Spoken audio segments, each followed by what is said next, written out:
अस्सलामुअलैकुम नाजरीन, आप देख रहे हैं सूबाई रंग न्यूज़ और इंटरटेनमेंट चैनल और मैं हूं मोमना शहबाज। सबसे पहले नजर डालते हैं आज की आम खबरों पर।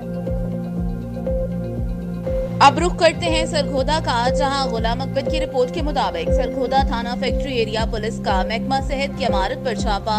पुलिस ने छापे के दौरान इम्पोर्टेड शराब की बोतलें और जदीद आतिशी असलहा बरामद कर लिया।